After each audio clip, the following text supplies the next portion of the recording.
Trump says US stopped पाक India nuclear war. अजीजों, आपने देखा जंग शुरू हुई और एकदम से खत्म भी हो गई, लेकिन ट्रंप बार बार इसका क्रेडिट लेता जा रहा है। इवन कि अभी सऊदी ट्रिप के ऊपर भी ट्रंप ने इसका क्रेडिट लेते हुए ये बात कही, Just days ago, my administration successfully brokered a historic ceasefire to stop the escalating violence between India and Pakistan, and I used trade to a large extent to do it. I said, fellas, come on, let's make a deal.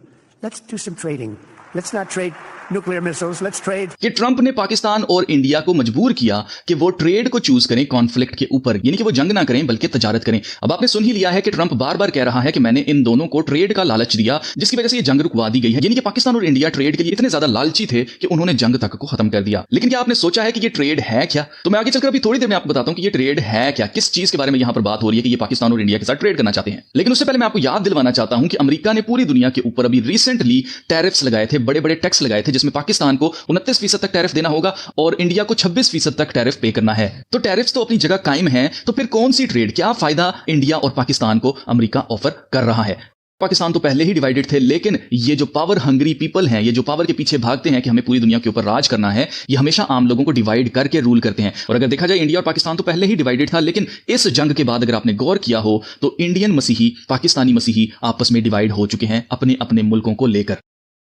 तो चीजों मैं आपको बताना चाहता हूं कि please आपस में डिवीजन ना करें, अपने मुल्कों को अपनी जगह रहने दें। जी, आपका मुल्क आपके लिए जीत चुका है, मेरा मुल्क मेरे लिए जीत चुका है, हम इसी के ऊपर एग्री कर जाते हैं कि ठीक है, आप भी जीत गए और हम भी जीत गए, इस बात को यहीं पर खत्म करते हैं और दोनों मिलकर समझने की कोशिश करते हैं कि आगे क्या होने वाला है, क्योंकि वो ना सिर्फ मेरी जिंदगी बल्कि आपकी जिंदगी के साथ ताल्लुक रखता है और वो फ्यूचर बिल्कुल भी अच्छा फ्यूचर नहीं है। अब मैं आपको बताता हूं कि ट्रंप ट्रेड क्या करना चाहता है इंडिया और पाकिस्तान के साथ। अजीजों, ट्रंप ने सऊदी अरब के अंदर यह कहा है कि वो इंडिया और पाकिस्तान को चाहता है कि वो दोनों मिलकर डिनर करें, यानी कि इंडिया और पाकिस्तान दोनों एक हो जाएं। मैं आपको बता चुका हूं कि इन्होंने 10 किंगडम्स बनानी है, लेकिन ये सारी किंगडम्स कैसे बनेगी? जंग से? जी नहीं, जंग से नहीं बनेगी। ये सारी की सारी किंगडम एक ग्लोबल सुपर पावर बनने वाली है और ये एक ग्लोबल सुपर पावर बनाने के लिए इनको एक नया इंफ्रास्ट्रक्चर लगाना पड़ेगा और वो नया इंफ्रास्ट्रक्चर आर्टिफिशियल इंटेलिजेंस पर बेस्ड है। सऊदी अरब के अंदर $600 बिलियन की डील अभी साइन की है ट्रंप ने, जिसके अंदर वहां पर सेम वही आर्टिफिशियल इंटेलिजेंस इंफ्रास्ट्रक्चर लगाया जाएगा सऊदी अरब के अंदर, जो कि अमेरिका के अंदर ऑलरेडी लगाया जा रहा है। यही वजह है कि अगर आपने गौर किया हो तो यूएस की बड़ी बड़ी फर्म्स जैसे कि NVIDIA, AMD और इसी तरह से ब्लैक रॉक, यहां पर मैं आपको दिखाना चाहता हूं, ये सारी लिस्ट है। आप देख सकते हैं कि Trump joined bye dozens of CEOs during his middle east trip. तो आप देख सकते हैं कि ये CEOs सारे के सारे यहां पर क्या कर रहे थे। आप देख सकते हैं कौन कौन था। इलॉन मस्क था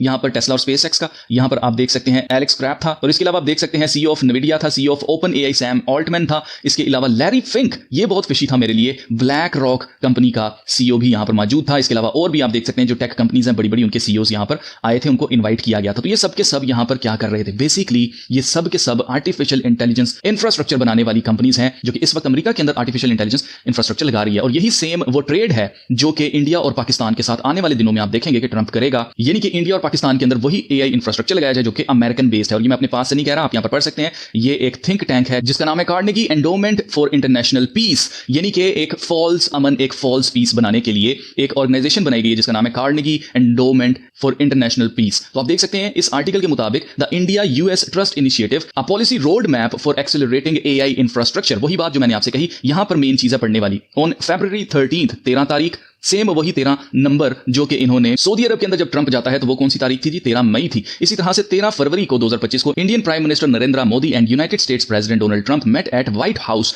ये दोनों के दोनों व्हाइट हाउस के अंदर मिलते हैं और इन दोनों की आपस में क्या बात होती है?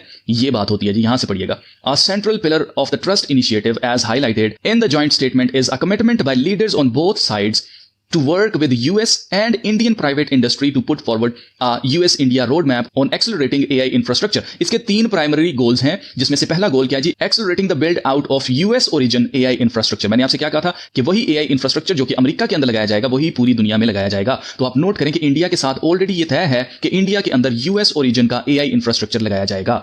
US origin AI infrastructure in India by enabling market access, industry partnerships and investments, unlocking constraints in financing, building, powering and connecting such infrastructure। और तीसरा गोल है supporting the development of innovative AI models and applications। ये जंग जो drones के साथ की गई थी, ऐसे ही ड्रोन्स के साथ नहीं की गई थी। ये बेसिकली दुनिया को बताया गया the future of everything is automation, यानी कि सब कुछ ऑटोमेटिक किया जाएगा आर्टिफिशियल इंटेलिजेंस की मदद से। हर एक काम के अंदर ऑटोमेशन जो है वो लाई जा रही है और यही फ्यूचर इन्होंने बनाना है।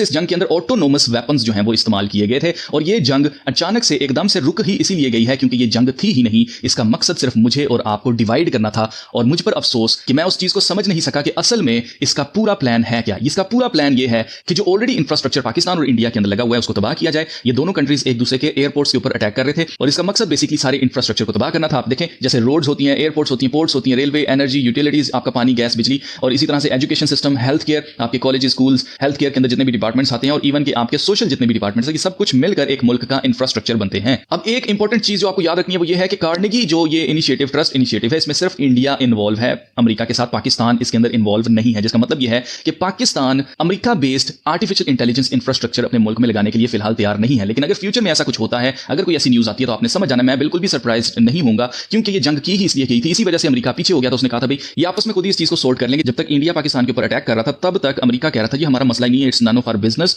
लेकिन जैसे ही पाकिस्तान ने अटैक किया तो अमेरिका इंडिया को बचाने के लिए फौरन से बीच में आया और इस जंग को रुकवा दिया गया। बेसिकली पाकिस्तान इस policy road map for accelerating AI infrastructure के अंदर पार्टनर नहीं है, जिसकी वजह से इन्होंने पाकिस्तान के ऊपर अटैक करवाया और अमेरिका बिल्कुल खुश बैठा हुआ था कि ठीक है इंडिया इसका सारा इंफ्रास्ट्रक्चर पहले तबाह कर दे, उसके बाद फिर हम अच्छे बन जाएंगे और आकर पाकिस्तान की हेल्प करने के चक्कर में हम क्या करेंगे, इसके नए इंफ्रास्ट्रक्चर को आर्टिफिशियल इंफ्रास्ट्रक्चर में तब्दील कर देंगे। लेकिन अब क्योंकि ऐसा तो कुछ हुआ नहीं है, पाकिस्तान ने पहले जवाब दे दिया, तो अब आपको एक चीज के लिए खबरदार रहना है पाकिस्तानियों को, और वो ये चीज है कि पाकिस्तान के अंदर जगह जगह आपको दहशतगर्दी होते हुए दिखाई देगी। और ये सारी दहशतगर्दी किन जगहों को टारगेट करेगी? आपके इंफ्रास्ट्रक्चर को, एयरपोर्ट्स को, पोर्ट्स को, इसी तरह से आपके ग्रिड सिस्टम को, आपके यूटिलिटीज के अंदर जितनी चीजें आती हैं, एजुकेशन सिस्टम्स को, आपके स्कूल कॉलेजेस को, हेल्थ केयर हॉस्पिटल्स को, जगह जगह जहां पर भी आपका इंफ्रास्ट्रक्चर है उसको तबाह किया जाएगा, ताकि आप नया इंफ्रास्ट्रक्चर जब लगाएं तो आपको ऑफर किया जाए कि आप हमारे साथ मिलकर काम करें, हम वही वाला इंफ्रास्ट्रक्चर जो कि अमेरिका के अंदर है वही हम आपको लगा कर देंगे। और ये सब कुछ पाकिस्तान में सिर्फ क्यों होगा? उसकी रीजन ये है कि पाकिस्तान इस सारे प्लान का हिस्सा नहीं है। इंडिया इस प्लान का ऑलरेडी हिस्सा था और इसी वजह से इस जंग को शुरू किया गया जो कि बेबुनियाद जंग थी। और इस जंग के बाद अब आप देखेंगे कि इंडिया के अंदर तो आपको कम से कम ये सारा एआई इंफ्रास्ट्रक्चर लगते हुए दिखाई देगा।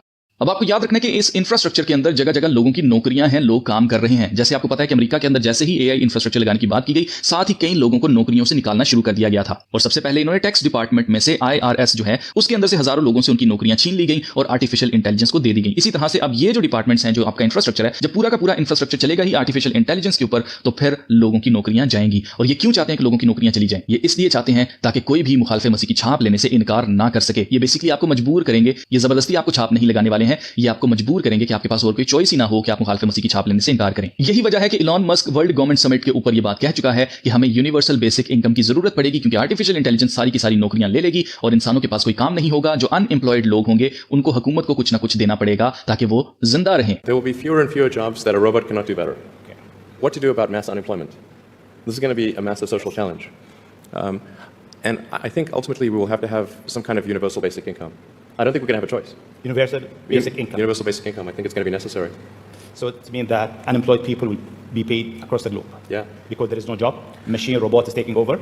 That's simply and I want to be clear. These are not things that I wish would happen. These are simply things that I think probably will happen. तो जीजो इस वीडियो के जरिए मैं आपको यही वार्निंग देना चाहता हूं कि मुखालिफ मसीह और उसकी छाप बहुत ज्यादा नजदीक आ चुकी है। आप देख लें कि सऊदी अरब के साथ डील साइन की जा चुकी है। अब सऊदी अरब के अंदर चाहे 3 साल लगे, 5 साल लगे, चाहे 1 साल के अंदर ही ये पूरा आर्टिफिशियल इंटेलिजेंस इंफ्रास्ट्रक्चर लगा दें, ये इन्होंने लगाना ही लगाना, ये काम शुरू हो चुका है। बीस्ट सिस्टम तैयार हो चुका है। बस मुखालिफ मसीह को पर्दे के सामने आना है और जब वो सामने आ जाएगा तो उसको 7 साल जमीनी दिए गए हैं, जिसमें से 3.5 साल तक वो दुनिया के अंदर अमन करवाएगा। पूरी दुनिया से बहुत खुश होगी कि इसने तो अमन करवा दिया, हमारी जिंदगी बड़ी अच्छी हो गई। लेकिन आखिरी जो उसके 3.5 साल है वो बहुत ज्यादा मुश्किल होने वाले हैं, जिसमें वो अपनी छाप भी लगवाएगा और खुद को खुदा डिक्लेयर करेगा। तो ऐसे में जीजो आपको याद रखना है कि कुछ भी हो जाए हमने मुखालिफ मसीह की छाप नहीं लेनी है, क्योंकि खुदा के कलाम के मुताबिक जो मुखालिफ मसीह की छाप लेंगे उनको रात दिन कोई आराम नहीं मिलेगा, चाहे फिर वो इस जमीन के ऊपर जिंदा हो या फिर मरने के बाद जब खुदा की बादशाहत आ जाएगी और जब उनकी अदालत की जाएगी तो उनको स्ट्रेट अवे हेल में डाला जाएगा। क्योंकि पहले ही खुदा के कलाम के अंदर हमें खबरदार कर दिया गया था कि हमने मुखालिफ मसीह की छाप नहीं लेनी है और इस चीज के ऊपर भरोसा करना है, जैसे यीशु मसीह ने शैतान से कहा था कि इंसान सिर्फ रोटी से ना जीता रहेगा बल्कि हर उस बात से जो खुदा के मुंह से निकलती है।